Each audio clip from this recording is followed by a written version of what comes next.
As the embers of the early Vedic period dimmed, a new chapter unfolded in the grand saga of ancient India, the later Vedic period, spanning from 1000 BC to 600 BC. It was a time of profound transformation, where nomadic wanderers settled into a life shaped by the plough and the pulse of the seasons. The vast plains of the Ganga, Yamuna Doab, once untamed, now bore the marks of civilization, as agriculture flourished and became the backbone of life. The chants of the Rig Veda still echoed, but new scriptures emerged, weaving intricate philosophies and rituals into the fabric of society. It was during this period that three great Vedas, the Samaveda, the Yajur Veda, and the Atharva Veda, came into being, each a beacon of wisdom and devotion. The Samaveda, the shortest of the four, resonated with melodies and chants, its verses meant to be sung rather than merely recited. It was crafted for the Udagata priests, who infused the sacred hymns with melody, lifting them to the heavens in elaborate rituals. The echoes of these hymns lingered in texts such as the Sama Brahmanas, while the Chandogya Upanishad emerged as a philosophical cornerstone of the era. The Yajur Veda, unlike its lyrical counterpart, was a text of precision and duty. In its prose lay the intricate instructions for sacrificial rites, guiding the Advaru priests as they orchestrated grand offerings to the gods. It was divided into two streams, the Krishna Yajur Veda, with its unstructured prose, and the Shukla Yajur Veda, orderly and refined. Alongside these sacred texts, the Atharva Veda took a path of its own, embracing the mystical and the medicinal. Filled with spells and charms, it was a Veda of protection, guarding against misfortune and disease. From its verses, the foundations of Ayurveda, the ancient science of healing, were laid, and the Brahma priest, guardian of sacred knowledge, found his place among the religious hierarchy. As settlements expanded, the tribal communities of old gave way to defined territories called Janapadas. The concept of Rashtra emerged, marking the dawn of statehood, where governance stretched beyond kinship. The Rajan, once a mere tribal leader, now bore the weight of kingship, his duty not only to protect but to rule. Power began to rest in the hands of the Kshatriyas, warriors who commanded dominion over land and people. With this newfound structure came the need for sustenance. Taxation took root in the form of barley, a share of agricultural produce, shulka, tolls that lined the trade routes, and bhaga, a rightful claim on the harvest. The once free tribal assembly saw a shift in influence. The Sabha, an elite council, rose in prominence, overshadowing the more inclusive Samiti.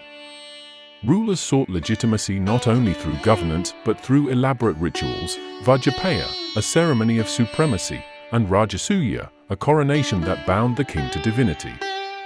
It was an era where power and piety intertwined, where sovereignty was etched into the very fabric of religious tradition.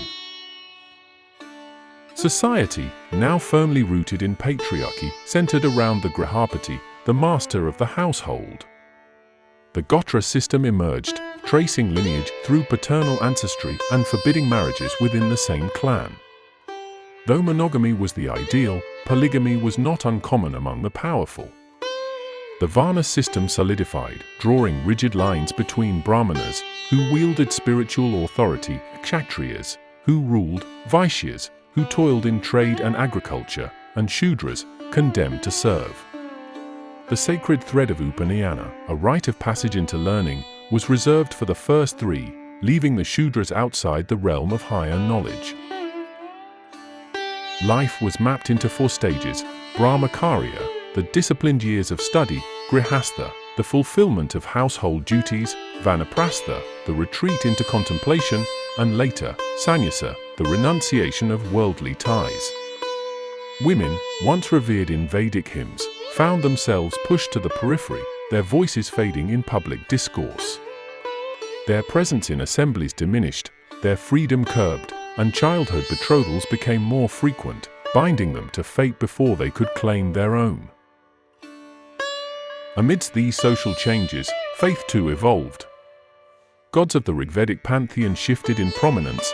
Vishnu, the preserver, and Rudra, the stormbringer, rose to greater heights, while Pushan, once the protector of cattle, became the deity of the downtrodden.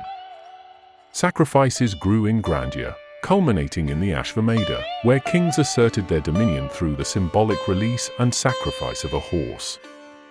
The Brahmanas amassed wealth, their influence expanding through Dana and Daksina, gifts that ensured divine favor.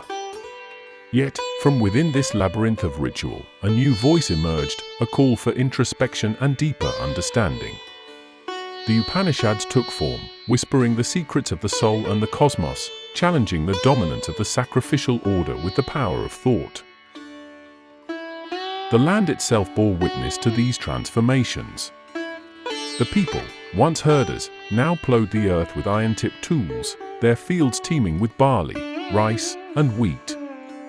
The buffalo, once roaming wild, was now yoked to the service of man, aiding in the toil of the land.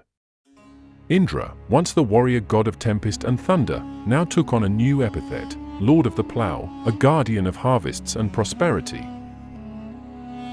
Wealth accumulated, not just in grain, but in the symbols of affluence, gold, cattle, and cultivated land. Grand sacrifices displayed this opulence, none more so than the Rajasuya, a ritual of royal ascension, where gifts of oxen, silver, and fields cemented the ruler's stature.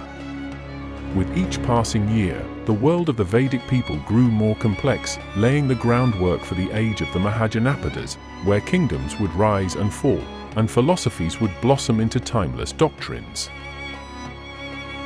Thus, the later Vedic period was not merely a transition, it was an era of immense significance, where the seeds of empire, faith, and wisdom were sown. From the echoes of hymns to the clang of the plough, from the fires of yajnas to the whispered truths of the Upanishads, it was a time that shaped the soul of India, a time where history was not just written, but lived.